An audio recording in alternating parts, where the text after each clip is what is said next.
కొంచెం బాజీ గారితో మాట్లాడమనండి, నేను తర్వాత మాట్లాడు. ఒక్క నిమిషం. అంతా మీ నేను డిసిషన్ కొంచెం అంటారు. తీసుకుంటే తీసుకున్నామంటారు, తీసుకోకపోతే తీసుకోలేదంటారు. ఓకే, టీ తాగుతున్నా. Choice is yours. Yes Baji గారు, ఏం జరుగుతోంది? ఇప్పుడు ఇది చరిత్రలో నిలిచిపోయి అతిపెద్ద కుంభకోణం ఏదైతే అదానీ వ్యవహారం ఉందో, ఈ అదానీని చంకనెత్తుకొని తిరుగుతుంది మోడీ. ఈ వ్యవహారం మొత్తంలో జగన్మోహన్ రెడ్డి పాత్ర కొంతవరకే.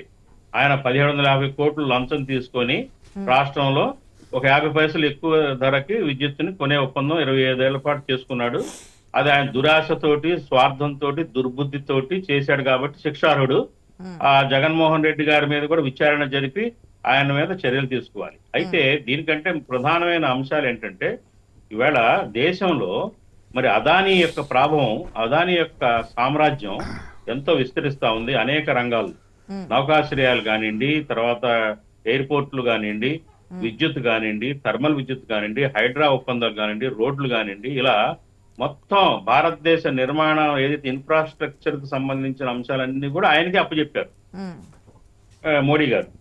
కాబట్టి ఏంటంటే ఇవాళ ఒక మన సెకీ రాసిన చేసిన ఈ వ్యవహారం మాత్రమే కాదు, ఇంకా ఇతరితర ఒప్పందాలు కాంట్రాక్టుల్లో కూడా ఎంత పెద్ద మొత్తంలో ఆయన లంచాలు ఎరచూపించి కాంట్రాక్టులు పొందారు, ఎంత పెద్ద ఎత్తున ప్రజాధనాన్ని కొల్లగొట్టారు అనేది కూడా విచారణ చేయాలి. అందుకని ఏంటంటే అదానీ వ్యవహారం మీద జాయింట్ పార్లమెంటరీ కమిటీ వేసి విచారణ జరపాలి.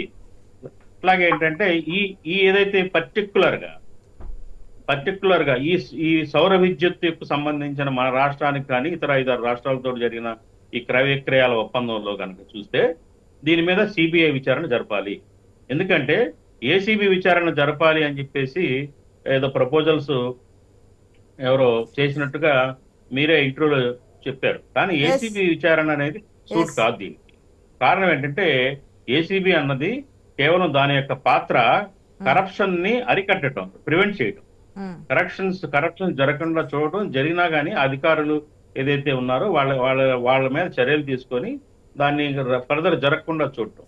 ఇది రాష్ట్రాలకు సంబంధించిన అంశాల్లో అది ఏసీబీ అయితే సూట్ అవుతుంది. బట్ సిబిఐ పాత్ర దేశంలోనే కాకుండా అంతర్జాతీయంగా కూడా సిబిఐ దాని ఇన్వాల్వ్మెంట్ అయ్యి దాన్ని పరిశోధించే హక్కులు ఉన్నాయి సిబిఐ యొక్క పరిధి చాలా పెద్దది. కాబట్టి ఏంటంటే ఇది దేశవ్యాప్తంగా national issue plus international issue. కాబట్టి ఈ సౌర విద్యుత్ క్రయాలు అదానికి సంబంధించిన అంశాల మీద సిబిఐ విచారణ చేస్తే కేవలం మన రాష్ట్రమే కాకుండా ఇతర రాష్ట్రాల్లో జరిగిన లావాదేవీల్లో జరిగిన వ్యవహారాలు కూడా బయటకు వస్తాయి.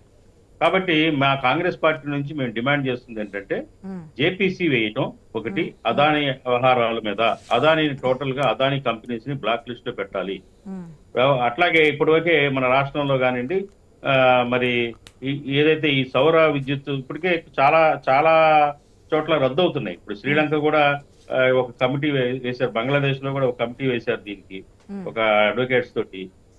తర్వాత కెన్యా లాంటి దేశాలు కూడా అదానీ తోటి ఒప్పందాలు డీల్స్ రద్దు చేసుకుంటుంది. అట్లాగే ఏంటంటే మన రాష్ట్రంలో కూడా ఏదైతే అదానీతో ఉన్న డీల్స్ ఇవాళ పక్క రాష్ట్రం తెలంగాణ రేవంత్ రెడ్డి అన్ని రద్దు చేసుకుంటా ఉన్నాయి. ఇక్కడ ఈ రాష్ట్రంలో చలనం లేదు. మన ఎన్డీఏ పార్టీ ఎన్డీఏ ప్రభుత్వం యొక్క అధినేత చంద్రబాబు నాయుడు గారు ఇప్పటి వరకు కూడా దాని మీద స్పందించలేదు. అసలు అదానీ తోటి ఎన్ని గత ప్రభుత్వం చాలా డీల్స్ చేసుకుంది. ఏదైతే గంగవరం పోర్ట్ ఇష్యూ కానివ్వండి, అట్లాగే ఇన్నర్ రింగ్ రోడ్డు కాంట్రాక్ట్ కూడా అదానికి అప్పచెప్పారు. అట్లాగే కొన్ని ఎంటర్టైన్మెంట్ ప్రాజెక్ట్స్ ఉన్నాయి, రోప్ వే ప్రాజెక్ట్ కానివ్వండి, ఇలాంటి చాలా ప్రాజెక్ట్స్ అదానికే కంపెనీలకి కట్టబెట్టారు. కాబట్టి ఏంటంటే అదానీ మీద ఇంత తీవ్రమైన ఆరోపణ ఇంటర్నేషనల్ వచ్చింది కాబట్టి అదానితో జరిగిన డీల్స్ అన్ని కూడా రద్దు చేసుకోవాలి, అట్లా ప్రోబ్ చేయాలి. ఏమేమి దాంట్లో ఇంకా లంచాలు ఆయన ముట్ట చెప్పి కాంట్రాక్టులు పొందాడో అవన్నీ కూడా విచారణ చేయాలి. అదానీకి సంబంధించిన అన్ని డీల్స్ ని కూడా రద్దు చేసుకోవాలి. అట్లాగే అదానీ మీద మరి మోడీ స్పందించాలి. అనుంగ మిత్రుడు అదానీకి, మోడీకి అదానీ ఎన్నో మొత్తం దేశం యొక్క ఆర్థిక వ్యవహారాలు అదానికి అనుసరణలో జరుగుతుంది. మోడీ ఇప్పుడు మాట్లాడట్లేదు, ఏమి మాట్లాడట్లేదు మోడీ. అందుకే మోడీ కదా ఏం ప్రతిపక్ష మాట్లాడలేదు. హోదాలో అంటే ప్రజలు తిరస్కరించి ఇక్కడికి వచ్చి మాట్లాడే అవకాశం కల్పించడం లేదు, హుందాగా ఇంకొక మాట ప్రవర్తించడం అని అమ్మా, చెప్పి ఒక స్టేట్మెంట్ ఇంకొక- కూడా ఇచ్చారు. మరి ఈ ఈ రోజు ఈ ఏదైనా విద్యుత్ అంశాలు ఆల్రెడీ ఈ డిస్కషన్ వస్తుంది కాబట్టి పార్లమెంట్ లో క్లారిటీ ఇచ్చే అవకాశం ఏదైనా ఉందా ఈ టాపిక్ ఖచ్చితంగానండి. పార్లమెంట్ లో ఇండియా కూటమి పెద్ద ఎత్తున ఇండియా కూటమి దుమ్మెత్తి పోస్తా ఉంది, పార్లమెంట్ ని స్తంభింపజేస్తుంది. ఉభయ సభల్లో కూడా ఈ అదాని ఇష్యూ తేలే వరకు కూడా ఇండియా కూటమి ఊరుకునే ప్రసక్తే లేదు. ఓకే. ప్రధానంగా ఇంకొక మాట అమ్మా, ఇంకొక మాట చెప్పి ముగిస్తాను. ఇప్పుడు ఈ సెకీ ఏదైతే ఉందో ఈ దాని యొక్క పాత్ర ఈ విద్యుత్ సరఫరా, కొనుగోళ్లు, ఏ రేటుకి అమ్మాలి, ఏ రేటుకి కొనాలి అనే అంశాల్లో చాలా కీలకమైన పాత్ర వహిస్తుంది.